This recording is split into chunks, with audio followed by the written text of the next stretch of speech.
যদি ঘুমান্ত অবস্থায় যদি ইহতিলামও হয়ে যায়, স্বপ্নদোষও হয়ে যায়, তাতে রোজা নষ্ট হবে না, রোজা ভাঙবে না। তারপর হলো বমি হওয়া।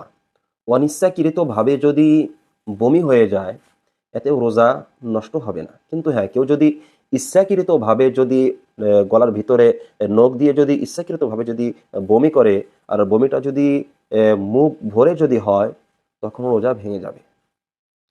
তারপর হলো যে ইনজেকশন লাগালে রোজা ভেঙে যাবে নাকি? না প্রিয় দর্শক, যদি ইনজেকশন লাগানো হয় হাতে হোক বা রগের ভিতরে হোক বা কোমরে হোক, এতে রোজা ভাঙবে না। কিন্তু হ্যাঁ, ইনজেকশনটা যদি সরাসরিভাবে পেটের ভিতরে যদি লাগানো হয়, যে জায়গায় খাদ্য জমা থাকে, মেয়দা যেটাকে বলা হয়, সেই জায়গাতে যদি সরাসরিভাবে যদি ইনজেকশন মারা হয় এমত অবস্থায় রোজা ভেঙে যাবে।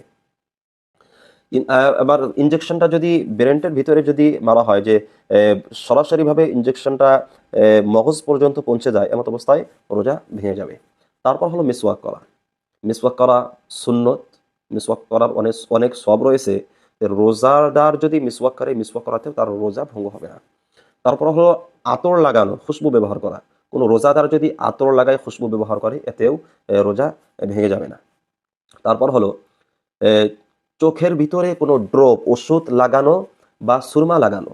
চোখের ভিতরে যদি কোনো রোজাদার সুরমা লাগায় বা কোনো ড্রপ ব্যবহার করে, এতেও রোজা ভাঙবে না।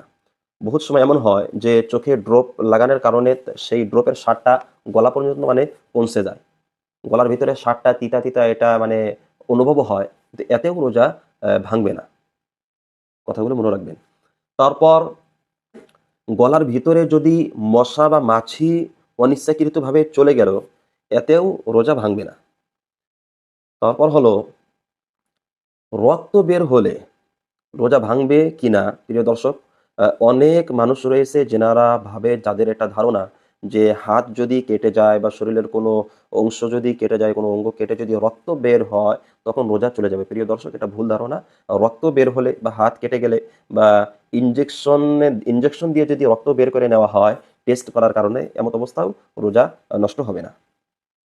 তারপর হলো খোয়াবের ভিতরে পানাহার করা। কোনো রোজাদার যদি খোয়াবে যদি পানাহার করে, এতেও রোজা ভাঙবে না। বহুত মানুষ রয়েছে, যে বহুত যুবক আমাকে প্রশ্ন করেছিল যে এ এ খোয়াবের ভিতরে যদি পানাহার করি তখন রোজা ভেঙে যাবে নাকি? না প্রিয় দর্শক, রোজা ভাঙবে না। তারপর হলো যে হালতে জানাবাতের ভিতরে সেহরি করা। অর্থাৎ কোনো ব্যক্তি যদি রাত্রে তার বিবির সঙ্গে সহবাস করেছিল, কিন্তু সে ব্যক্তি গোসল করে নাই, গোসল না করেই সেই ব্যক্তি যদি সেহরি করে ফেলে, তার রোজা হবে কিনা? প্রিয় দর্শক, রোজা হয়ে যাবে।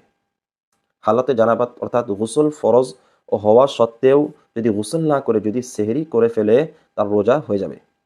কিন্তু হ্যাঁ, গোসলটা তাড়াতাড়ি করে নেবেন এবং ফজরের যেটা নামাজ রয়েছে, নামাজটা যেন কাজা না হয়।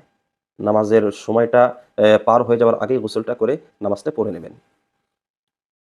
তারপর হলো নাকের ভিতরে ধুমা চলে যাওয়া।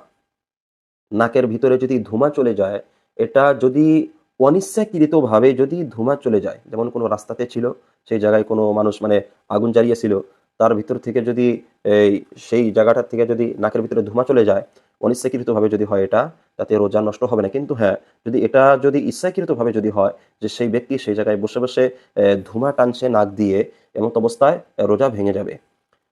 প্রিয় দর্শক, আজকে কিছুগুলা ১৫টি বস্তু নিয়ে আসছিলাম, যে এই বস্তুগুলো প্রয়োজনীয় ছিল। যে বহুত মানুষ রয়েছে যেনারা ভাবে যে এই বস্তুগুলো করলে রোজা ভেঙে যায়, কিন্তু প্রিয় দর্শক এমন না। এই বস্তুগুলো যদি হয়ে যায়, করে ফেলেন, রোজা ভেঙে যাবে না। যার কারণে এমন বস্তু যদি করে ফেলেন, রোজাটা নষ্ট করবেন না, রোজাটা পরিপূর্ণ করবেন।